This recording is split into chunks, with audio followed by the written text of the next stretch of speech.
Welcome વિદ્યાર્થી મિત્રો. Last lecture ની અંદર આપણે કુલમ્બનો નિયમ સમજ્યા હતા. આજે આપણે વિદ્યાર્થી મિત્રો કુલમ્બના નિયમને અનુલક્ષીને જે દાખલાઓ છે આપણા ચેપ્ટરની અંદર તેની આપણે ચર્ચા કરીશું. તો વિદ્યાર્થી મિત્રો આપણે કુલમ્બનો નિયમ સમજ્યા F q1q2/r². આ સમીકરણ પર આધારિત જે દાખલાઓ છે તેની આપણે ચર્ચા કરીશું. હવે વિદ્યાર્થી મિત્રો એક પ્રશ્ન રહી ગયો कि 1 કુલમ્બ વિદ્યુતભારની વ્યાખ્યા જે છે તે આપણે કુલમ્બના નિયમ પરથી પણ આપી શકીએ. જો મારે 1 કુલમ્બ લેવો હોય તો કેવી રીતે એની વ્યાખ્યાયિત કરી શકાય તો ધ્યાન આપજો. તો q1 q2 1 કુલમ્બ મારે જોઈએ છે. તો આ બંનેની જગ્યાએ 1 મૂકીએ તો શું લખાય? તો F k * 1 * 1. ધારો કે બંનેને 1 મીટર અંતરે મૂકી દઉં તો 1² તો શું લખી શકાય? k બરાબર 9 * 10⁹ બરાબર છે. k ની કિંમત 9 * 10⁹ છે તો આપણો આન્સર આવે 9 * 10⁹ ન્યૂટન. આ શું કહેવા માંગે છે કે બે વિદ્યુતભારો q1 અને q2 છે બરાબર છે. તેમની વચ્ચેનું અંતર 1 મીટર રાખીએ. બે વિદ્યુતભારો વચ્ચેનું અંતર 1 મીટર રાખીએ અને જો તેમની વચ્ચે લાગતું બળ 9 * 10⁹ હોય તો આ બંને વિદ્યુતભારો 1 કુલમ્બ મૂલ્યના છે તેવું કહી શકાય. અને સરળ ભાષામાં 1 કુલમ્બની વ્યાખ્યા જો બોલી જાઉં કે બે સમાન વિદ્યુતભારોને સમાન મૂલ્યના વિદ્યુતભારોને એકબીજાથી 1 મીટર અંતરે મૂકતા જો તેમની વચ્ચે લાગતું બળ 9 * 10⁹ ન્યૂટન હોય તો તે બે વિદ્યુતભારો 1 કુલમ્બના છે તેવું કહી શકાય. ફરી પાછું આની પણ ગણતરી જોઈ લે. F = k q1 q2/r². તો જો આ બંને સમાન મૂલ્યના છે q * q લખાય. બંનેને 1 મીટર અંતરે મૂકી દઈએ અને તેમની વચ્ચે લાગતું બળ 9 * 10⁹ બરાબર છે. તો આ ગયા તો q² = 1 તો q = 1 બરાબર છે. તો આ રીતે બી સોલ્વ કરી શકાય કે બે સમાન મૂલ્યના વિદ્યુતભારોને એકબીજાથી 1 મીટર અંતરે મૂકો અને જો તેમના વચ્ચે લાગતું બળ 9 * 10⁹ ન્યૂટન હોય તો તે બે વિદ્યુતભારો 1 કુલમ્બના છે તેવું કહી શકાય. તો તમે કુલમ્બના નિયમ પરથી પણ 1 કુલમ્બને વ્યાખ્યાયિત કરી શકો. હવે આપણે આગળ વધીએ છીએ વિદ્યાર્થી મિત્રો. આપણે જોઈએ છીએ હવે કુલમ્બના નિયમને અનુલક્ષીને જે દાખલાઓ છે તેમાં શરૂઆત કરીએ છીએ સ્વાધ્યાયના પહેલા દાખલાથી. 2 * 10⁻⁷ કુલમ્બ અને 3 * 10⁻⁷ કુલમ્બ વિદ્યુતભાર ધરાવતા અને એકબીજાથી હવામાં 30 સેન્ટીમીટર અંતરે રહેલા બે વિદ્યુતભારિત ગોળાઓ વચ્ચેનું અંતર કેટલું હશે? તો અહીંયા બે વિદ્યુતભારિત ગોળાઓ આપેલા છે. ચાલો સ્વાધ્યાયનો પહેલો દાખલો સોલ્વ કરીએ. ધ્યાન આપજો વિદ્યાર્થી મિત્રો. બે વિદ્યુતભારિત ગોળાઓ લઈએ છીએ. તેમની વચ્ચેનું અંતર છે તે 30 સેન્ટીમીટર છે.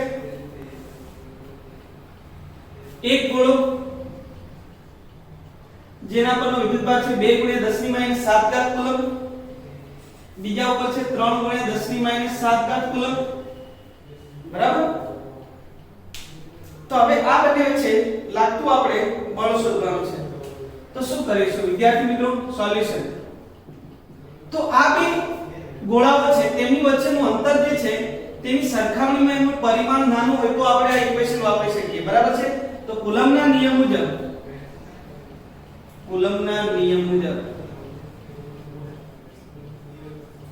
F લખી શકાય k q1 q2/r². F શું લખીશું? k q1 q2/r². so F 9 × 10⁹ q1 એટલે 2 * 10⁻⁷ ગુણ્યા 3 * 10⁻⁷ 30 સેન્ટીમીટર 30 * 10⁻² મીટરમાં ફેરવું સ્ક્વેર. 9 * 2 18 એટલે કે 18 ગુણ્યા 3 -14 અને +9 એટલે -5 30 ગુણ્યા 30 10⁻⁴ બરાબર છે. એટલે આ થઈ ગયા કેટલા? 10 થયા. તો અહીંયા 6 તરી 18 તો આ 2 મીંડા લઈ લઈએ એટલે 10⁻2 6 તરી 18 6 તરી 18 નીચે 10 છે હા, અથવા તો 0.6 પર લખી શકાય. તો 0.6 10 ની -5 આ ઉપર ગયા તો 10 ની 4 ઘાત અને આ 10 ઉપર ગયા તો 10 ની -1. આન્સર આવશે 0.6 10 to -6 plus 4 એટલે -2 અથવા તો 6 ગુણ્યા 10 ની -3 ઘાત ન્યૂટન. વિદ્યાર્થી મિત્રો આપણો આન્સર આવશે 6 ગુણ્યા 10 ની -3 ઘાત ન્યૂટન. અને તે પણ બંને વિદ્યુતભારો ધન છે એટલે આ અપાકર્ષી બળ છે. અપાકર્ષી બળ બરાબર છે. તો સ્વાધ્યાયનો પહેલો દાખલો કમ્પ્લીટ થઈ ગયો, એકદમ સરળ હતો. હવે આપણે ચર્ચા કરીએ વિદ્યાર્થી મિત્રો સ્વાધ્યાયના દાખલા નંબર 2 ની.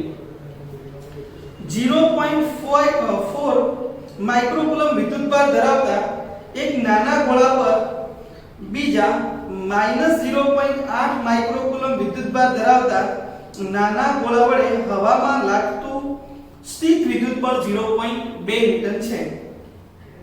આ બે વિદ્યુતભારો વચ્ચેનું અંતર કેટલું હશે? તો ચલો સ્વાધ્યાયના બીજા દાખલામાં શું કહ્યું વિદ્યાર્થી મિત્રો ધ્યાન આપો. સ્વાધ્યાય નો દાખલા નંબર 2.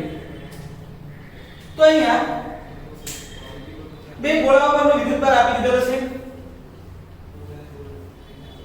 એક પર આપેલો છે 0.4 માઇક્રોકુલમ, બીજા પર આપેલો છે -0.8 માઇક્રોકુલમ. બરાબર છે. તેમના વચ્ચે લાગતું બળ 0.2 ન્યૂટન છે. અહીં બંને ગોળાઓ વચ્ચે લાગતું બળ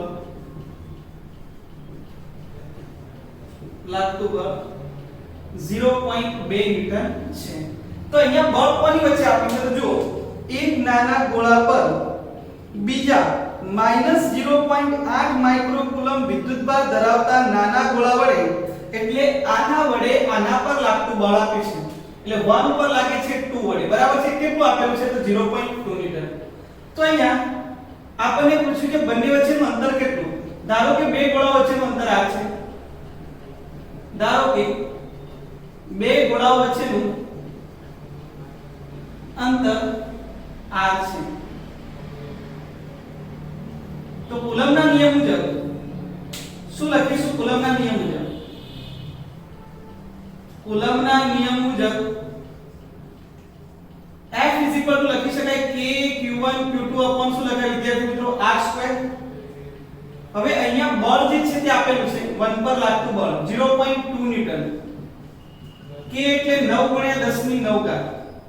q1 એટલે 0.4 માઇક્રો એટલે 10 ની -6. q2 એટલે 0.8 માઇક્રો એટલે 10 ની -6.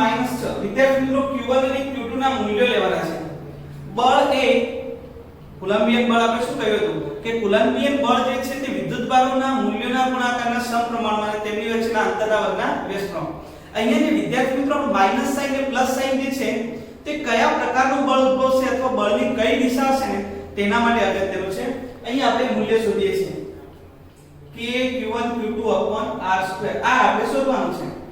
તો r2 બરાબર 9 0.4 0.8 10 ની 9 6 એટલે થયા 3 6 એટલે કે -3. બરાબર છે. 0.2 અહીંયાથી છેદમાં લાવી દઈએ એટલે r2 મળે. તો r2 ની હવે આપણે કિંમત શોધીએ છીએ વિદ્યાર્થી મિત્રો ધ્યાન આપજો. તો r2 ની કિંમત શોધવા માટે આપણે એનું કેલ્ક્યુલેશન કરી નાખીએ. તો કેટલું મળશે જો ધ્યાન આપી ડાયરેક્ટ કરવાનો પ્રયત્ન કરીએ છીએ. 0.2 અને 0.4 એટલે આ થઈ ગયા 2. બરાબર છે. 0.8 છે એને આપણે 8 ભાગ્યા 10 પર લખી શકીએ. તો ફટાફટ લખી નાખો. તો r2 9 દુ 18 8 ભાગ્યા 10 ગુણ્યા 10 ની -3 ઘાત. બરાબર છે. એટલે 18 ગુણ્યા 8 તો 144 10 ની -4 ઘાત મીટર સ્ક્વેર. બંને બાજુ વર્ગમૂળ લે તો 12 ગુણ્યા 10 ની -2 ઘાત મીટર એટલે r બરાબર લખી શકાય 12 સેન્ટીમીટર. બરાબર છે વિદ્યાર્થી મિત્રો. તો આ જે આપણો આન્સર છે તે સ્વાધ્યાયના દાખલા નંબર 2 ની અંદર પહેલો ઓપ્શન છે તેનું કામ કરો. હવે વિદ્યાર્થી મિત્રો શું કહ્યું છે તે બીજા ગોળા પર પ્રથમ ગોળાને લીધે લાગતું બળ કેટલું હશે? તો અહીંયા તમે જોયું કે પહેલા ગોળા પર બીજા ગોળા દ્વારા કેટલું બળ લાગે છે? તો 0.2 ન્યૂટન. પરંતુ આપણે જ્યારે કુલમ્બના નિયમની ચર્ચા કરી હતી ત્યારે આ બે પદાર્થોની વાત કરીએ તો વિદ્યાર્થી મિત્રો જ્યારે હું બે પદાર્થોની ચર્ચા કરતો હોઉં ત્યારે બંને વચ્ચે લાગતું બળ કેટલું હોય? K(Q1Q2)/r². ચલો આના પર લાગતું બળ શોધવું હોય તો શું લખાય? K(Q1Q2)/r². આના પર લાગતું બળ તો કેટલું? તો મૂલ્ય તો K(Q1Q2)/r². તો વિદ્યાર્થી મિત્રો કુલમ્બનો નિયમ જે છે તે ત્રીજા નિયમનું પાલન કરે છે. ન્યૂટનની ગતિના ત્રીજા નિયમનું પાલન. તમે આના પર લાગતું બળ શોધો તો પણ K(Q1Q2)/r² મળે. આના પર લાગતું બળ શોધો તો પણ K(Q1Q2)/r². સમજણ પડે છે? એટલે કે બંને બળો જે છે બંને વિદ્યુતભારો પર લાગતા બળો સમાન મૂલ્યના અને પરસ્પર વિરુદ્ધ દિશાના હોય છે. જ્યારે આપણે કુલમ્બના નિયમનું સદિશ સ્વરૂપની ચર્ચા કરીશું ત્યારે આને આપણે પ્રૂફ બી કરીશું વિદ્યાર્થી મિત્રો. સમજણ પડી? તો અહીંયા જો ધ્યાન આપજો તો એવું લખી શકો કે એક ઉપર બે વડે જેટલું બળ લાગે છે તેટલું જ બે ઉપર કોના વડે લાગશે? એક ઉપર. તો હું લખું છું, ધ્યાન આપજો કે કુલમ્બનો નિયમ ન્યૂટન ની ગતિના ત્રીજા નિયમનું પાલન થાય છે. બરાબર છે? કુલમ્બના નિયમમાં ન્યૂટનની ગતિના ત્રીજા નિયમનું પાલન થાય છે. ક્લિયર છે?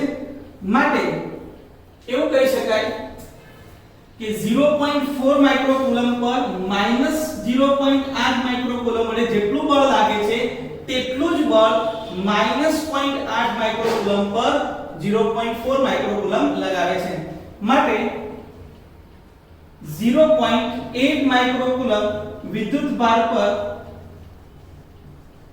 0.4 માઇક્રોકુલમ્બ વડે લાગતું બળ પણ 0.2 ન્યૂટન બને. સમજણ પડી? આ બંને બળો જે છે તે સમાન મૂલ્યના અને પરસ્પર વિરુદ્ધ દિશા. ચાલો વિદ્યાર્થી મિત્રો ધ્યાન આપો. આ માઈનસ વિદ્યુતભાર છે તો આ પ્લસ તેની તરફ આકર્ષે કે નહીં? ચલો આ પ્લસ છે અને આ માઈનસ છે તો આ આની તરફ શું થાય? આકર્ષાય. આ બંને બળો સમાન મૂલ્યના અને પરસ્પર વિરુદ્ધ દિશાના જોવા મળે. હવે આપણે આગળ ચર્ચા કરીએ. તો વિદ્યાર્થી મિત્રો હવે આપણે ગણીએ છીએ દાખલા નંબર 3. સ્વાધ્યાયનો દાખલા નંબર 3.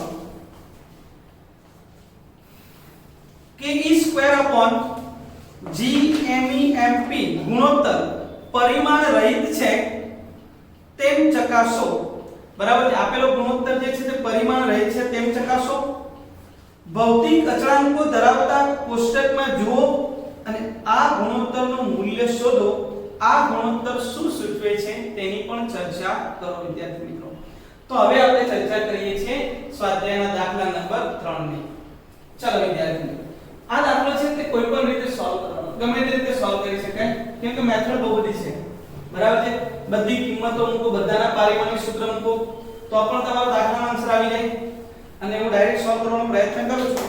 જોઈ લેજો. સ્વાધ્યાયનો દાખલા નંબર 3 આપણે અલગ રીતે ગણીએ છીએ આને.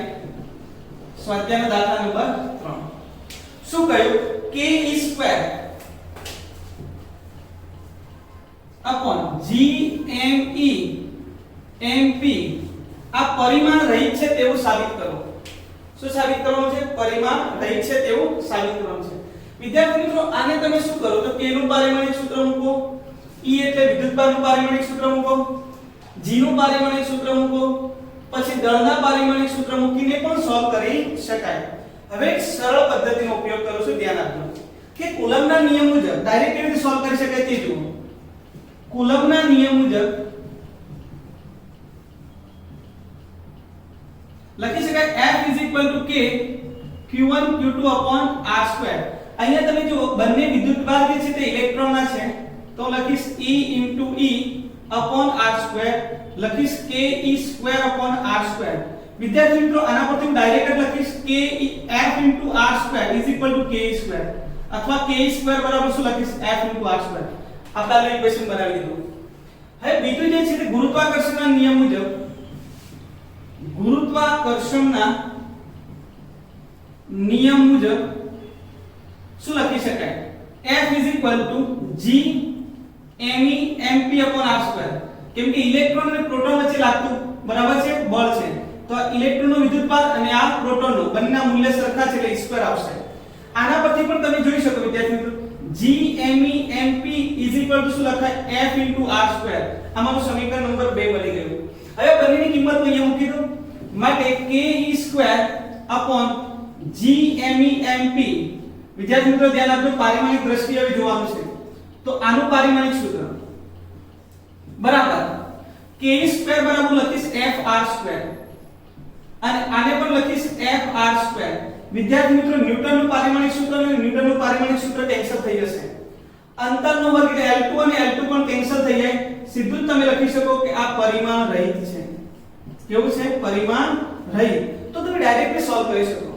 તમે જ્યારે બીજા બધા સોલ્યુશન જોવો ત્યારે એમાં લખ્યું છે કે એનું પારિમાણિક સૂત્ર, કુલમ્બનું પારિમાણિક સૂત્ર, દળનું પારિમાણિક સૂત્ર, g નું પારિમાણિક સૂત્ર, આ બધા જ પારિમાણિક સૂત્રોની કઈ જરૂર નથી. તમે ડાયરેક્ટ પણ આ દાખલાને સોલ્વ કરી શકો. ક્લિયર છે? હવે એને કહ્યું છે કે ગુણોત્તર જે છે તેનું મૂલ્ય શોધો. તો વિદ્યાર્થી મિત્રો ધ્યાન આપો. હવે મૂલ્યની ચર્ચા કરી છે તો તમારે બધી જ કિંમત મૂકવી પડશે. ગુણોત્તરનું મૂલ્ય શોધીએ છીએ. ગુણોત્તરનું મૂલ્ય ke² G me mp તો બધી જ કિંમત મૂકીએ. 9 cross 10⁹ k ની કિંમત, e ની કિંમત આવશે 1.6 10⁻⁻90 હોલ સ્ક્વેર. g ની કિંમત આવશે 1.67 10⁻11 બરાબર છે. ત્યારબાદ me ઇલેક્ટ્રોનની કિંમત 9.1 10⁻31 આ ઇલેક્ટ્રોનનું દળ છે. પ્રોટોનનું દળ છે 1.67 10⁻27. તો વિદ્યાર્થી મિત્રો એક વસ્તુ ધ્યાન રાખો, અહીંયા તમે ઘાત પર ધ્યાન રાખો. 19 × 2 -38 + 9 એટલે ઉપર ઘાત થશે -29. છેદની અંદર ઘાત કેટલી? તો જો ધ્યાન આપો -11 -31 એટલે -42 42 ને 7 49 49 અને 20 એટલે 69 69. તો તમે જુઓ તો ઘાત જે છે તે લગભગ આપણો આન્સર 10 ની +40 ના ગુણાંકમાં આવે છે. એનો મતલબ ગુણોત્તર ખૂબ જ મોટો આવે છે. આના પાછળનું કારણ શું? તો જુઓ વિદ્યાર્થી મિત્રો ધ્યાન આપો, આના પાછળનું કારણ શું? તો ke² G me mp ઉપર નીચે r² વડે ગુણીને ભાગી નાખીએ છીએ. ધ્યાન આપજો. તો આ તમારું થઈ ગયું વિદ્યુતીય બળ, આ વિદ્યુતીય બળ થઈ ગયું, અને આ ગુરુત્વાકર્ષણ બળ થઈ ગયું. આ થઈ ગયું તમારું ગુરુત્વાકર્ષણ બળ. આ ગુણોત્તર જે છે, આ ગુણોત્તર એ ખૂબ જ મોટો મળે છે. એના પાછળનું કારણ શું? કેમ કે વિદ્યુતીય બળ જે છે તે ગુરુત્વાકર્ષણ બળ કરતાં ખૂબ જ મોટું મૂલ્ય ધરાવે છે. વિદ્યાર્થી મિત્રો અહીંયા આપણે g ની કિંમત જે છે તે 1.67 નહીં પરંતુ 6.67 લેશું. બરાબર છે.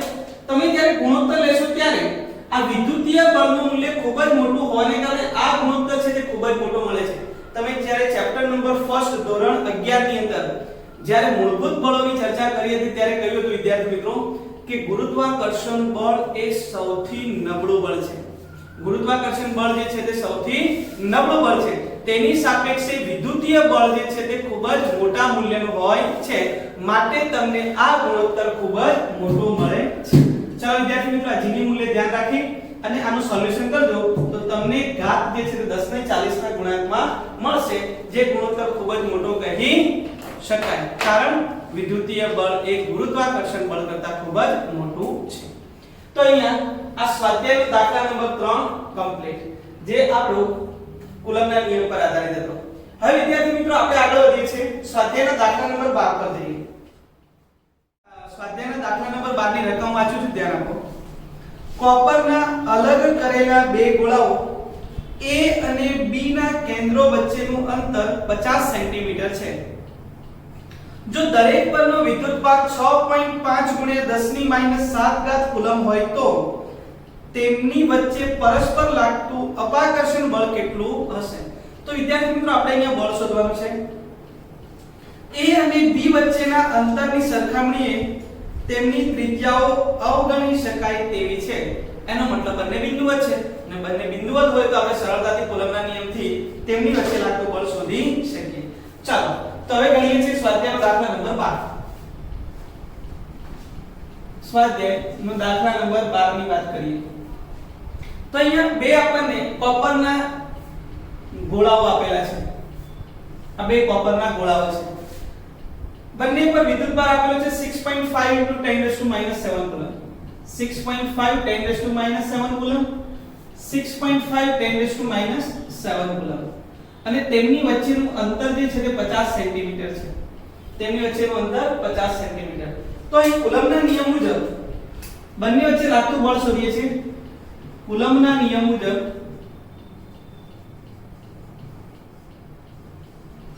બે વિદ્યુતભારિત ગોળા વચ્ચે લાગતું બળ, બે વિદ્યુતભારિત ગોળાઓ વચ્ચે લાગતું બળ F k q1 q2 r² મુજબ આપી શકાય. તો કિંમતો મૂકીએ વિદ્યાર્થી મિત્રો. 9 × 10⁹ k નું મૂલ્ય કેટલું મળે તો 9 × 10 ની 9 ઘાત. q1 કેટલા તો 6.5 10⁻⁷, 6.5 10⁻⁷ અને 50 સેન્ટીમીટર એટલે 50 × 10⁻² ઘાત મીટરનો વર્ગ. ક્લિયર છે વિદ્યાર્થી મિત્રો? તો આનું આપણે સોલ્યુશન કરીએ તો આપણો આન્સર આવશે 15.21 10⁻³ ઘાત ન્યૂટન મળે. ક્લિયર છે? અથવા તો 1.521 10⁻² ન્યૂટન પર લખી શકાય. So this is our answer. Very simple. તો સરળતાથી શોધી શકાય વિદ્યાર્થી મિત્રો. આ બધા દાખલાઓ બહુ સરળ છે. આજે આપણે કુલમના નિયમને અનુલક્ષીને દાખલા ગણીએ છીએ અને ટોપિક વાઇઝ દાખલા ગણવામાં આવે તો વિદ્યાર્થી મિત્રો થિયરીના પણ કન્સેપ્ટ સોલ્વ થાય અને સાથે સાથે દાખલાઓ પણ સરળતાથી સોલ્વ કરી શકાય. તો આની અંદર એક બીજો ઓપ્શન આપેલો છે, જોઈએ શું કહે છે. જો દરેક ગોળા પરનો વિદ્યુતભાર બમણો કરવામાં આવે અને તેમની વચ્ચેનું અંતર અડધું કરવામાં આવે તો કેટલું અપાકર્ષણ બળ લાગશે. તો વિદ્યાર્થી મિત્રો હવે થોડું ધ્યાન આપીએ. આ વિદ્યુતભાર આપણો હતો q1, બરાબર છે. આ વિદ્યુતભાર હતો q2. હવે બીજા પ્રશ્નમાં એવું પૂછ્યું છે કે આ બંને વિદ્યુતભારોના મૂલ્ય બમણા કરવામાં આવે અને તેમની વચ્ચેનું અંતર શું કરીએ અડધું, તો શું થાય? તો એ ધ્યાન આપીશું. તો આનું બમણું મૂલ્ય કરો તો 2q1 લખાય, આનું મૂલ્ય બમણું કરો તો લખાય 2q2. જો ધ્યાન આપજો, તેમની વચ્ચેનું અંતર આ r છે તો અહીંયા હું લખી નાખું r/2 અંતર અડધું કરી, બરાબર છે. તો બંનેના વિદ્યુતભારના મૂલ્ય, બંને ગોળાઓ પરનો વિદ્યુતભાર બમણો તેમજ તેમની વચ્ચેનું અંતર અડધું કરતા તેમની વચ્ચે લાગતું બળ, તેમની વચ્ચે લાગતું બળ શું લખાય? F = k. હવે F ડેશ લઈએ છીએ. k q1 એટલે 2q1, q2 એટલે 2q2. અંતર લખાશે r/2 નો હોલ સ્ક્વેર. સમજણ પડી વિદ્યાર્થી મિત્રો? તો હવે વિદ્યુતભાર બમણા કર્યા, અંતર કેવું કર્યું? અડધું કર્યું. તો હવે શું થશે? તો k 2 * 2 એટલે 4, k q1 q2 upon r² ના છેદમાં 4. આ 4 ઉપર જાય એટલે 16 k q1 q2 upon r². વિદ્યાર્થી મિત્રો આ આપણો જે આન્સર હતો k q1 q2 upon r² તે તો આપણે અહીંયા સુધી લીધું. તો k q1 q2 upon r² નો આન્સર આવે છે 1.52 પર 10⁻⁻1 મીટર. આને નંબર 1 આપી દઈએ અને લખી નાખું 16 ગુણ્યા 1.521 10⁻². લખી નાખો સમીકરણ 1 પરથી. ક્લિયર છે? હવે તો આને ગણતરી કરો એટલે ડાયરેક્ટ તમારો આન્સર આવી જશે વિદ્યાર્થી મિત્રો 0.24 ન્યૂટન. બરાબર છે? આ આપણો આન્સર. તો આ પ્રકારે સરળતાથી તમે દાખલો સોલ્વ કરી શકો. ક્લિયર છે વિદ્યાર્થી મિત્રો? તો આ દાખલો 12 કમ્પ્લીટ થઈ ગયો. હવે વિદ્યાર્થી મિત્રો આપણે દાખલો ગણીએ છીએ 13 નંબરનો ક્લિયર તો 13 નંબર પર ધ્યાન આપો ધારો કે સ્વાધ્યાયના 12મા દાખલામાં બંને ગોળાઓ એક સમાન માપના છે બંને ગોળાઓ જે છે તે સમાન માપના છે ત્રીજો તેમના જેવો જ પરંતુ વિદ્યુતભાર રહિત ગોળો પ્રથમ ગોળા સાથે સંપર્કમાં લાવી ત્યારબાદ બીજા ગોળા સાથે સંપર્કમાં લાવી તે બંનેને દૂર કરવામાં આવે છે બંને હવે A અને B વચ્ચે નવું અપાકર્ષણ બળ કેટલું લાગશે તેની ચર્ચા કરીએ તો વિદ્યાર્થી મિત્રો હવે દાખલો સોલ્વ કરીએ છીએ 13 નંબરનો ચલો ધ્યાન આપો નંબર 13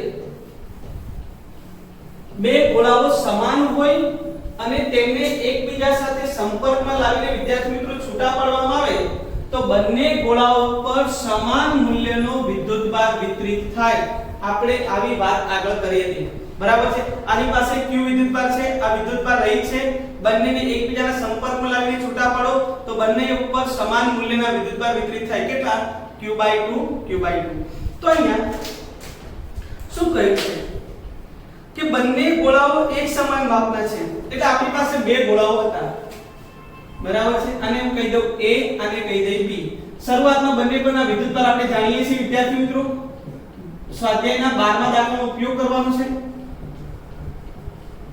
બરાબર છે ત્રીજો એક ગોળો લેવાનો છે જેનું નામ આપી દીધું ગોળો C અને તેના ઉપર વિદ્યુતભાર નથી કેમ કે વિદ્યુતભાર રહિત છે હવે શું કહ્યું છે ત્રીજો તેમના જેવો જ પણ વિદ્યુતભાર રહિત ગોળો પ્રથમ ગોળા સાથે સંપર્કમાં લાવ્યા બાદ બીજા ગોળા સાથે સંપર્કમાં લાવવાનો તો પ્રથમ ગોળો જે છે એને વિદ્યુતભાર રહિત ગોળાના સંપર્કમાં લાવતા શું થાય તો પ્રથમ ગોળા A ને વિદ્યુતભાર રહિત ગોળા C ના સંપર્કમાં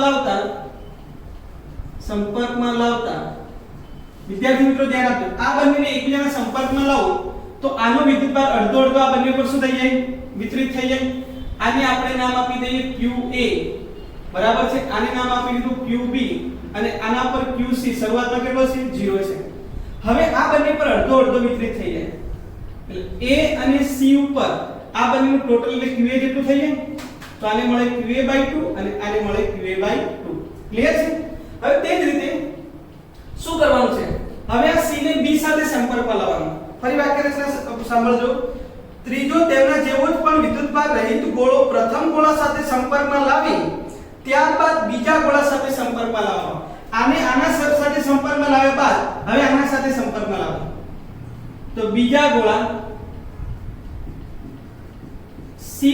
B સાથે વિદ્યુતભાર રહિત બરાબર છે પણ હવે વિદ્યુતભાર રહિત બનતો નથી ગોળા C ને સંપર્કમાં લાવતા બરાબર છે હવે બંને પર વિદ્યુતભાર કેટલો વિતરિત થશે તો હવે વાત ચાલે છે B અને C તો C ઉપર કેટલો વિદ્યુતભાર હતો QA/2 B ઉપર કેટલો હતો તો QB કેટલો હતો બરાબર છે હવે બંનેને છૂટા પાડી દઈએ તો આ બંનેનો સરવાળો ભાગ્યા 2 કેટલો વિદ્યુતભાર મળે કે નહીં એકબીજાને તો QA/2 QB ના છેદમાં 2 જેટલો વિદ્યુતભાર બંને ગોળાઓ પર મળે ક્લિયર છે તો અહીંયા થઈ ગયા વિદ્યાર્થી મિત્રો QA/2 QB ના છેદમાં 2 અહીંયા થઈ જશે QA/2 QB ના છેદમાં 2 તો હવે A અને B વચ્ચે હવે કોણ વચ્ચે લાગતું શોધવાનું છે હવે A અને B વચ્ચે લાગતું નવું અપાકર્ષણ બળ શોધો તો A અને B વચ્ચે લાગતું અપાકર્ષણ બળ હવે A અને B ગોળા વચ્ચે લાગતું અપાકર્ષણ બળ તો કેટલું બને F k A અને B પર વિદ્યુતભાર કેટલો છે જોઈ લેજો વિદ્યાર્થી મિત્રો A ઉપર કેટલો છે QA/2 છેલ્લે કેટલો મળે તો QA/2 અને B ઉપર છેલ્લે કેટલો મળે છે QA/2 QB બરાબર છે, divide by k q1 q2 અહીંયા તો બાય 2 આવશે અને છેદમાં આવશે r2. આ ઇક્વેશન આપણું મળી ગયું. તો હવે જો ધ્યાન આપજો f k બધી જ કિંમતો મૂકી દે. આ 2 અને 2 નીચે લખી નાખો 4r2 k qa by 2 plus qb બધી કિંમતો મૂકી વિદ્યાર્થી મિત્રો. તો 9 ગુણ્યા 10 ની 9 ઘાત 6.5 ગુણ્યા 10 ની -7 6.5 ગુણ્યા 10 ની -7 ના છેદમાં 2 6.5 ગુણ્યા 10 ની -7 ના છેદમાં 4 અને અંતર હતું 50 સેન્ટીમીટર સ્ક્વેર એટલે 0.5 નો સ્ક્વેર.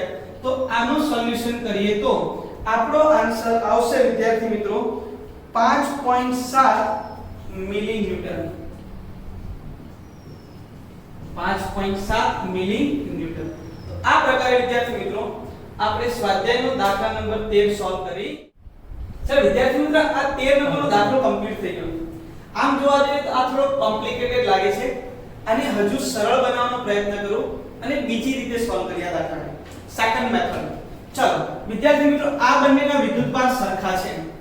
શું આને હું q કહી શકું? આના પરનો વિદ્યુતભાર q લઈએ અને આના પરનો વિદ્યુતભાર પણ કેટલો લીધો q.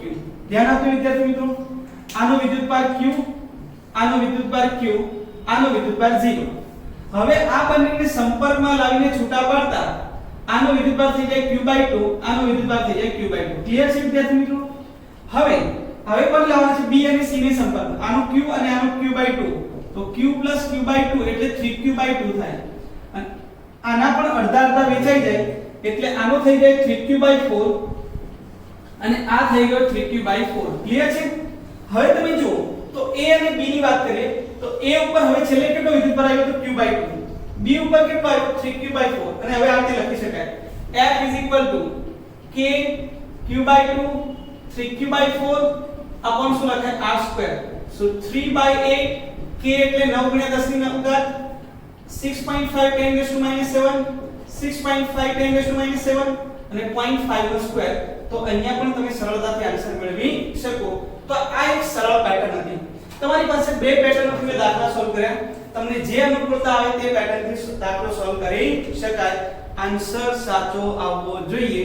બરાબર છે? અને પદ્ધતિ પણ યોગ્ય હોવી જોઈએ. તો વિદ્યાર્થી મિત્રો આ આપણા સ્વાધ્યાયના 13 દાખલા સુધીનું કામ પતી ગયું, જેમાં ફક્ત કુલમ્બના નિયમને અનુલક્ષીને જે દાખલાઓ હતા તેની જ આપણે ચર્ચા કરી. હવે આપણે ઉદાહરણની અંદર પણ જોઈએ. ચોથો અને પાંચમો દાખલો જે ઉદાહરણમાં છે તે પણ કુલમ્બના નિયમને અનુલક્ષીને છે. તો હવે વિદ્યાર્થી મિત્રો જોઈએ છે ઉદાહરણ નંબર 4. તો વિદ્યાર્થી મિત્રો રકમ વાંચો. ત્યાં સુધી હું બોર્ડ સાફ કરી નાખું. મિત્રો ઉદાહરણના દાખલા નંબર 4 ની આપણે ચર્ચા કરી. તો એ રકમ પર ધ્યાન આપીએ છીએ. બે બિંદુવત વિદ્યુતભારો વચ્ચેના સ્થિત વિદ્યુત બળ માટેના કુલમ્બનો નિયમ અને બે સ્થિર બિંદુવત દળો વચ્ચેના ગુરુત્વીય બળ માટેના ન્યૂટનના નિયમ એ બંનેનો આધાર જે છે તે વિદ્યુતભારો અને દળો વચ્ચેના અંતરના વ્યસ્ત વર્ગ પર આધાર રાખે છે. હવે આપણને પહેલો પ્રશ્ન પૂછ્યો છે ઇલેક્ટ્રોન અને પ્રોટોન. પહેલા લખ્યું છે ઇલેક્ટ્રોન અને પ્રોટોન. બીજું બે પ્રોટોન વચ્ચે લાગતા આ બળોના માનના ગુણોત્તર પરથી તેમની પ્રબળતાની સરખામણી કરો. તો પહેલા શું કરવાનું કહ્યું? તો પહેલા તમારે ઇલેક્ટ્રોન અને પ્રોટોન લેવાનું. બીજા કિસ્સામાં બે પ્રોટોન લેવાના છે અને આ બંનેના બળોના મૂલ્યનો જે છે તે ગુણોત્તર પરથી આપણે તેની પ્રબળતાની સરખામણી કરવાની છે. કોની? તો વિદ્યુતીય બળ અને ગુરુત્વાકર્ષણ બળની. તો પ્રબળતાની સરખામણી કરવી હોય તો ગુણોત્તરથી સરળતાથી કરી શકાય. તો પહેલા કિસ્સાની વાત કરીએ. કેસ 1 બરાબર છે. કેસ 1 પહેલો કેસ સોલ્વ કરીએ. ઇલેક્ટ્રોન અને પ્રોટોન. ઇલેક્ટ્રોન અને પ્રોટોન. હવે ઇલેક્ટ્રોન અને પ્રોટોનની વાત કરીએ છીએ તો અહીંયા આપણે ઇલેક્ટ્રોન લઈએ, અહીંયા આપણે પ્રોટોન લઈશું. બંને વચ્ચેનું અંતર કેટલું? બી ઓપ્શનમાં લખ્યું છે ઇલેક્ટ્રોન અને પ્રોટોન 1 એંગસ્ટ્રોમ દૂર હોય ત્યારે તેમના પરસ્પર આકર્ષણ બળથી ઉદ્ભવતા ઇલેક્ટ્રોન અને પ્રોટોનના પ્રવેગ શોધો. તો આપણને 1 એંગસ્ટ્રોમ જે આપેલું છે તે આપણને બીજા ઓપ્શનની અંદર આપેલું છે, પણ અહીંયા આપણને અંતર આપેલું નથી. ધારો કે ઇલેક્ટ્રોન અને પ્રોટોન વચ્ચેનું અંતર કેટલું છે? r છે. તો તેમની વચ્ચે લાગતું વિદ્યુતીય બળ, તો ઇલેક્ટ્રોન અને પ્રોટોન વચ્ચે ઉદ્ભવતું વિદ્યુતીય બળ F is equal to K. વિદ્યાર્થી મિત્રો મૂલ્યની વાત કરીશું તો ઇલેક્ટ્રોનનો વિદ્યુતભાર E, પ્રોટોનનો વિદ્યુતભાર પણ E જેટલો upon r2. પણ એક ધન અને એક ઋણ એટલે કયા પ્રકારનું બળ લાગે તો આકર્ષી બળ લાગે. આ ઇલેક્ટ્રિક ફોર્સ છે એટલે આપણે લખીશું Fe Ke2 upon r2. હવે એ જ રીતે આપણે ઇલેક્ટ્રોન અને પ્રોટોન અહીંયા મૂકેલા છે તેટલા જ અંતરે તો તેમની વચ્ચે ગુરુત્વાકર્ષણ બળ કેટલું લાગે તો ઇલેક્ટ્રોન અને પ્રોટોન વચ્ચે લાગતું ગુરુત્વાકર્ષણ બળ ઇલેક્ટ્રોન અને પ્રોટોન વચ્ચે લાગતું ગુરુત્વાકર્ષણ બળ F of G is equal to Gmemp upon r2. ઇલેક્ટ્રોનનું દળ પ્રોટોનનું દળ g નું મૂલ્ય અને અંતરનો વર્ગ બરાબર છે. તો આપણું સમીકરણ આ હંમેશા કઈ હોય વિદ્યાર્થી મિત્રો આકર્ષી પ્રકારનું કેમ કે દળ હંમેશા ધન હોય ગુરુત્વીય બળ જે છે તે હંમેશા આકર્ષી પ્રકારનું હોય. તો સમીકરણ 1 અને 2 પરથી આપણે ગુણોત્તર પરથી આપણે સરખામણી કરીએ તો Fe/Fg લઈએ. Fe એટલે Ke2/r2 ના છેદમાં Gmemp upon શું લખાય r2. r2 કેન્સલ એટલે લખાય Ke2 upon Gmemp બરાબર છે. આપણને મૂલ્ય મળ્યું Fe/Fg નું. હવે જો બધી જ કિંમતો મૂકીને હું સોલ્યુશન મેળવું છું. K નું મૂલ્ય મને મળે 9 × 10⁹. E એટલે મળે 1.6 10⁻⁹. E એટલે 1.6 10⁻⁹. G નું મૂલ્ય 6.67 10⁻11.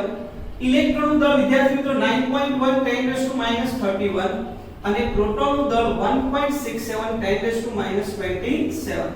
જ્યારે હું આ ગુણોત્તરનું મૂલ્ય શોધીશ Fe/Fg ત્યારે મને મળે છે 2.27 10⁻39. આનું તમે સોલ્યુશન કરો તો મળશે 2.27 10⁻39 અને એપ્રોક્સિમેટ 3 × 10⁻39 બરાબર 2.3 × 10⁻39 ગુણોત્તર બળનો છે એટલે એકમ હોતો નથી. આનો મતલબ શું થયો વિદ્યાર્થી મિત્રો Fe/Fg is equal to 2.3 10⁻39. It means Fe is equal to 2.3 10⁻39 Fg. વિદ્યુતીય બળ ગુરુત્વીય બળ કરતા 10⁻39 ગણું છે. સમજણ પડી? એનો મતલબ વિદ્યુતીય બળ જે છે તે ગુરુત્વીય બળ કરતા ખૂબ જ મોટું હોય છે. તો અહીંયા લખી શકાય that's why Fe is very greater than Fg. સમજણ પડી? Fe નું મૂલ્ય Fg ની સરખામણીમાં ખૂબ જ વધુ હોય છે. ત્યારબાદ આપણે સરખામણી કરવાની છે કોની તો બે પ્રોટોન વચ્ચેની. તો આ ઇલેક્ટ્રોન અને પ્રોટોનની વાત થઈ. હવે આપણે બંને પ્રોટોન લેવાના છે. તો હવે સોલ્યુશન કેવી રીતે કરીશું તે ધ્યાન આપો. ચાલો અહીંયા પ્રોટોન અહીંયા પણ પ્રોટોન અહીંયા પ્રોટોન છે અહીંયા પણ પ્રોટોન. તો પ્રોટોન અને પ્રોટોન વચ્ચે ઉદ્ભવતું જો હું તો આમાં સુધારો જ કરું છું. પ્રોટોન અને પ્રોટોન વચ્ચે ઉદ્ભવતું વિદ્યુતીય બળ. તો પ્રોટોન અને પ્રોટોન વચ્ચે ઉદ્ભવતું વિદ્યુતીય બળ Fe = બોલો પ્રોટોનનો વિદ્યુતભાર E જેટલો જ આવશે. આનો પણ E જેટલો અને upon r2. હવે વિદ્યાર્થી મિત્રો બંને ધન થઈ ગયા તો અપાકર્ષી બળ ઉદ્ભવે. ક્લિયર છે? તો Fe = Ke2 upon r. પહેલો આન્સર રેડી. હવે આ પ્રોટોન અને પ્રોટોન વચ્ચે લાગતું ગુરુત્વીય બળ Fg = G પ્રોટોનનું દળ સામે પણ પ્રોટોનનું દળ upon r2. ગુરુત્વીય બળ હંમેશા કેવું હોય છે આકર્ષી હોય છે. ક્લિયર? તો હવે આપણે ફરી પાછો આ બંનેનો ગુણોત્તર મેળવીએ. તો Fe/Fg કરીશું તો લખાશે Ke2/r2 upon Fg ની કિંમત લખીશું Gmp mp upon શું લખાય r2. હવે જ્યારે હું આનું સોલ્યુશન મેળવીશ ત્યારે વિદ્યાર્થી મિત્રો હવે ઇલેક્ટ્રોનનું દળ નહીં આવે. બરાબર છે? અહીંયા ઇલેક્ટ્રોનનું દળ નહીં પ્રોટોનનું દળ આવશે અને પ્રોટોનનું દળની કિંમતો મૂકીને હવે સોલ્વ કરીએ તો શું થશે જો K ની કિંમત 9 × 10⁹ E ની કિંમત 1.6 10⁻19 once again 1.6 10⁻19 G ની કિંમત 6.67 10⁻11 અહીંયા પ્રોટોન દળ આવશે 1.6 10 27. આટલો સુધારો કરીએ એટલે બીજો ઓપ્શન પણ આપણો રેડી થઈ જાય. આનું સોલ્યુશન જો કરીએ તો આપણને મળશે એપ્રોક્સિમેટ 1.2517 10 36 એટલે 1.3 10 36 એપ્રોક્સિમેટ લખી શકાય. જો આના પહેલાનો દાખલામાં આન્સર આઈ થિંક 2.3 10 39 હતો. એનો મતલબ ઇલેક્ટ્રોન અને પ્રોટોન હોય ત્યારે બળ જે છે તે 10 ની 39 ના ગુણોત્તરનું મળે. અહીંયા કેટલું મળે છે 10 ની 36 ઘાત એટલે કે 1000 માં ભાગનું થયું અને આ 1000 ગણું વધારે થયું તેવું કહી શકાય. ક્લિયર છે વિદ્યાર્થી મિત્રો? તો આ જે છે તે ઇલેક્ટ્રોન પ્રોટોન હોય ત્યારે ગુરુત્વીય બળ અને વિદ્યુત બળની સરખામણી કરી. જ્યારે પ્રોટોન હોય ત્યારે પણ ગુરુત્વીય બળ અને વિદ્યુતીય બળની સરખામણી કરી. આમાં પણ તમે જોઈ શકો વિદ્યાર્થી મિત્રો Fe is very greater than શું મળે Fg. ક્લિયર છે? હવે બીજા ઓપ્શનમાં શું કહ્યું તે જુઓ. ઇલેક્ટ્રોન અને પ્રોટોન 1 એંગસ્ટ્રોમ જેટલા દૂર હોય ત્યારે તેમના પરસ્પર આકર્ષણ બળથી ઉદ્ભવતા ઇલેક્ટ્રોન અને પ્રોટોનના પ્રવેશ શોધો. આ બધા MCQ માં પૂછી શકાય તેવા દાખલાઓ. હવે ધારો કે આપણે ઇલેક્ટ્રોન અને પ્રોટોનની વાત કરીએ.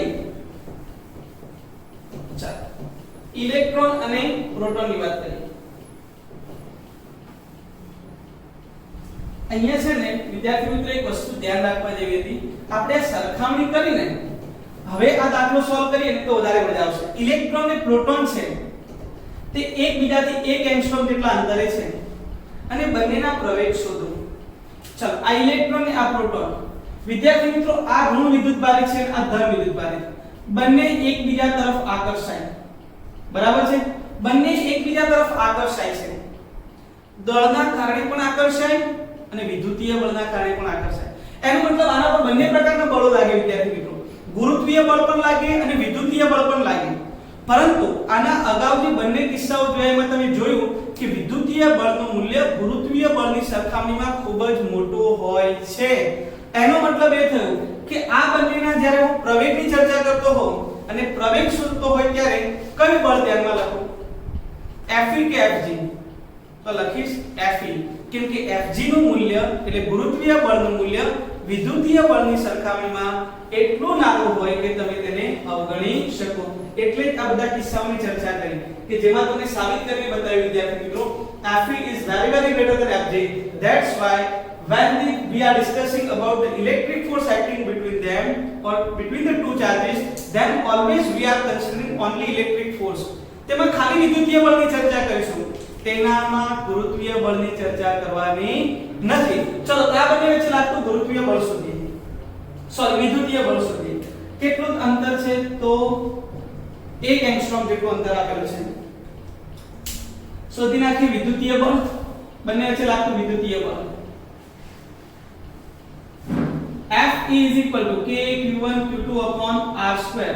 9 ગુણ્યા 10 ની 9 ઘાત 1.6 10 to minus 90 into 1.6 10 to minus 90 upon 1 angstrom એટલે 10 ની minus 10 નો વર્ગ. ક્લિયર છે? તો આ વિદ્યુતીય બળ જ્યારે શોધવામાં આવે ત્યારે તમને એનું મૂલ્ય મળશે 2.3 into 10 to minus 8 newton. Clear છે વિદ્યાર્થી મિત્રો? આ Fe જેટલું બળ મળે. આ કયા પ્રકારનું બળ મળે? તો આકર્ષી બળ મળે. અને તમે જાણો છો કે આ બંને આટલું બળ આના ઉપર ભી લાગે અને આના ઉપર ભી લાગે, જેના કારણે શું કરે છે? ગતિ કરે. તો આના ઉપર લાગતું બળ F, આના ઉપર લાગતું બળ F બંને સરખા, જેના કારણે પદાર્થ પ્રવેગિત ગતિ કરે. F બરાબર આના માટે લખાય ma, આના માટે પણ લખાય ma. ક્લિયર છે? તો અહીંયા આપણે ફક્ત વિદ્યુતીય બળને જ કન્સિડર કરીએ છીએ, ગુરુત્વીય બળને કન્સિડર કરતા નથી. ધારો કે ઇલેક્ટ્રોનનો પ્રવેગ a of e છે, તો તેના પર લાગતું બળ Fe બરાબર ma પરથી ઇલેક્ટ્રોનનું દળ અને ઇલેક્ટ્રોનનો પ્રવેગ માટે a of e is equal to Fe by me. કેટલો મળે? 2.3 10 to minus 8 divided by me એટલે 9.1 10⁻31 ડબલ વર લઈએ તો બી ચાલે કેમ કે બુક ની અંદર આપણને 9.11 આપેલું છે. આનો જો આન્સર મેળવવામાં આવે તો મળશે 2.5 10⁻22. ફાઇનલ આન્સર લખું છું 22 મીટર પર સેકન્ડ સ્ક્વેર. થોડીક કલ્પના કરો કે એનો પ્રવેગ કેટલો છે 2.5 ગુણ્યા 10⁻22 મીટર પ્રતિ સેકન્ડ સ્ક્વેર. ક્લિયર? ખૂબ જ વધારે પ્રવેગ મળે. એ જ રીતે ધારો કે આપણે પ્રોટોનની વાત કરીએ તો ધારો કે પ્રોટોનનો પ્રવેગ a ઓફ p લખીએ. ધારો કે પ્રોટોનનો પ્રવેગ a p છે તો લખીશ f is equal to ma પ્રોટોનનું દળ અને પ્રોટોનનો પ્રવેગ. તો પ્રોટોનનો પ્રવેગ a of p is equal to fe by m of p. બળ કેટલું લાગે તો 2.3 10⁻8 divided by mass of proton is 1.67 10⁻27 બરાબર છે 10⁻19 ઘાતના સ્વરૂપમાં આવશે.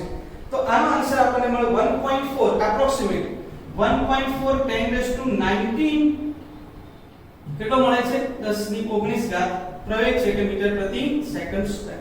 આ આન્સર મળે વિદ્યાર્થીઓ. હવે જો તમે બંને વસ્તુ થોડીક માર્ક કરો. આ જે મળે છે 10⁻22 ઘાત સોરી +22 ઘાત આ મળે છે 10⁻19 ઘાત. એનો મતલબ એવો થયો કે બંનેના વિદ્યુત ભાર તો કેવા છે સરખા છે. વિદ્યુત ભારના મૂલ્ય સરખા છે. એનો મતલબ બંને ઉપર લાગતું બળ સરખું છે પણ જેનું દળ ઓછું હોય તેનો પ્રવેગ વધારે મળે અને જેનું દળ વધારે છે તેનો પ્રવેગ કેવો છે ઓછો. તો તમે જુઓ આનું દળ ઓછું છે એટલે આનો પ્રવેગ આપણને વધારે મળે. આનું દળ આના કમ્પેરિઝનમાં વધારે છે એટલે આનો પ્રવેગ કેવો મળે છે ઓછો મળે. તો આ પ્રકારે આપણે ઇલેક્ટ્રોન અને પ્રોટોન ના દળ મેળવી શકીએ. તો વિદ્યાર્થી મિત્રો આ જે છે તે ઉદાહરણ નંબર 4 કમ્પ્લીટ. હવે ચર્ચા કરીએ ઉદાહરણ નંબર 5 ની. તો વિદ્યાર્થી મિત્રો રકમ વાંચો ઉદાહરણ નંબર 5 માં. ધાતુના વિદ્યુત ભારિત ગોળા A ને નાયલોનની દોરી વડે લટકાવેલ છે. આકૃતિમાં દર્શાવ્યા મુજબ અવાહક હાથા વડે પકડેલ બીજા વિદ્યુત ભારિત ગોળો B A ની નજીક એવી રીતે લાવવામાં આવે છે કે તેમના કેન્દ્રો વચ્ચેનું અંતર કેટલું બને 10 સેન્ટીમીટર બને. આનાથી થતું A નું અપાકર્ષણ બળ નોંધવામાં આવે છે. બરાબર. A અને B ગોળાઓને અનુક્રમે C અને D વિદ્યુતભાર રહિત ગોળાઓ સાથે આકૃતિ B માં દર્શાવ્યા મુજબ સ્પર્શ કરાવવામાં આવે છે. હવે C અને D ને દૂર કરી B અને A ની નજીક તેમના કેન્દ્રો વચ્ચેનું અંતર 5 સેન્ટીમીટર થાય તેમ લાવવામાં આવે છે. આકૃતિ C માં આપણને દર્શાવ્યું છે. તો કુલમ્બના નિયમના આધારે A નું અપાકર્ષણ બળ કેટલું હશે? A તથા C ગોળાઓ અને B અને D ગોળાઓના પરિમાણ સરખા આપેલા છે. વિદ્યાર્થી મિત્રો પરિમાણ સરખા હોય તો શું થાય? વિદ્યુતભાર સમાન વહેંચાય. A અને B વચ્ચેના અંતરની સરખામણીએ તેમના પરિમાણ શું કરો? અવગણો. એટલે કે બિંદુવત વિદ્યુતભાર બી કહેવાય છે. તો શરૂઆતમાં શું કહ્યું છે? તો આપણે નાયલોનની દોરી વડે ગોળા A ને લટકાવેલો છે. તો વિદ્યાર્થી મિત્રો અહીંયા નાયલોનની દોરી વડે ગોળા A ને લટકાવેલો છે. બરાબર. આ ગોળો A છે અને અહીંયા ગોળો B છે. આને એક હેન્ડલ વડે પકડેલો છે. અવાહક હેન્ડલ વડે આ B. ધારો કે તેમની વચ્ચેનું અંતર જે છે 10 સેન્ટીમીટર શરૂઆતમાં આપેલું છે. આને આપણે કહીએ 10 સેન્ટીમીટર. આપણે કહીશું Q1 અને આને કહીશું Q2. બરાબર છે. તો પ્રારંભમાં A અને B વચ્ચે પ્રારંભમાં ગોળા A અને ગોળા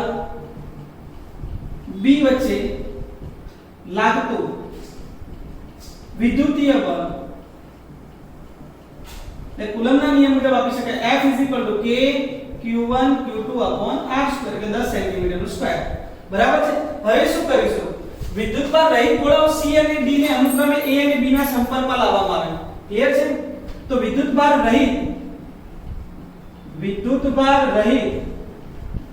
ગોળા C અને D ને અનુક્રમે A અને B ના સંપર્કમાં લાવી છૂટા પાડતા, ધ્યાન આપો વિદ્યાર્થી મિત્રો, છૂટા પાડવામાં આવે. તો હવે આના A સાથે આપણે લાવીએ છીએ સંપર્કમાં C ને અને B સાથે સંપર્કમાં લાવીએ છીએ D ને, બરાબર છે? તો હવે ધ્યાન આપજો. તો આની પાસે વિદ્યુતભાર Q1 છે, આની પાસે 0, આની પાસે Q2 છે, આની પાસે 0. હવે A અને C ને સંપર્કમાં લાવીને છૂટા પાડીએ તો A1 પર આવી જશે Q1/2 અને C પર આવી જશે Q1/2, બરાબર? એ જ રીતે B અને D, આ B અને આ D, આ Q2 ટોટલ છે, તારા પર લખાય Q2/2 અને આના પર લખાય Q2/2. ક્લિયર છે? હવે આપણે A અને B ને એકબીજાથી 5 સેન્ટીમીટર અંતરે મૂકી દઈએ. હવે A અને B ને 5 સેન્ટીમીટર અંતરે મૂકતા તેમની વચ્ચે લાગતું વિદ્યુતીય બળ શોધીએ. તો વિદ્યાર્થી મિત્રો ધ્યાન આપો. હવે તેમની વચ્ચે લાગતું વિદ્યુતીય બળ શોધીએ છે. F અથવા F ડેશ હવે જે લાગે છે તે K, બરાબર છે? A અને B ની વાત છે. હવે A ઉપર વિદ્યુતભાર કેટલો? તો Q1/2. B ઉપર કેટલો? તો Q2/2. વિદ્યાર્થી મિત્રો ધ્યાન આપજો. અંતર કેટલું કરી નાખ્યું? તો 5 સેન્ટીમીટર એટલે કે આના કરતા અડધું એટલે r/2 થઈ ગયું. લખાય r/2 k q1 q2 r². સો k q1 q2 2 into 2 એટલે 4 અને આ લખાય r²/4. 4 4 કેન્સલ એટલે k q1 q2 r² એટલે કે શરૂઆતમાં હતું તેટલું જ, એટલે કે તેમની વચ્ચે બળ જે છે તે તેટલું ને તેટલું રહેશે. તેમની વચ્ચે લાગતા બળની અંદર કોઈ ફેરફાર થતો નથી. સમજણ પડી વિદ્યાર્થી મિત્રો? તો આ પ્રકારે આપણે સોલ્વ કરી શકીએ. તો વિદ્યાર્થી મિત્રો આ વાત થઈ ગઈ દાખલાઓની જે કુલમના નિયમ પર આધારિત હતા. કુલમના નિયમ પર એટલે કે અદિશ સ્વરૂપ, કુલમના બે નિયમો આવશે એટલે બે સ્વરૂપો આવશે, એક અદિશ સ્વરૂપ આવશે અને બીજું સદિશ સ્વરૂપ. તો કુલમના નિયમના અદિશ સ્વરૂપના આધારે જેટલા પણ દાખલાઓ હતા વિદ્યાર્થી મિત્રો તે આપણે આ સેશનની અંદર કમ્પ્લીટ કર્યા. હવે નેક્સ્ટ સેશનની અંદર આપણે કુલમના નિયમનું સદિશ સ્વરૂપ સમજીશું, બરાબર છે? અને તેના આધારે આપણે જે દાખલાઓ છે તે સોલ્વ કરીશું અને સંપાતપણાના સિદ્ધાંતની પણ ચર્ચા કરીશું. વિદ્યાર્થી મિત્રો આ સેશન જો તમને ગમ્યો હોય તો લાઈક કરો, સબસ્ક્રાઇબ કરો અને આને શેર કરો. હવે મળીશું નવા સેશનની અંદર. Thank you.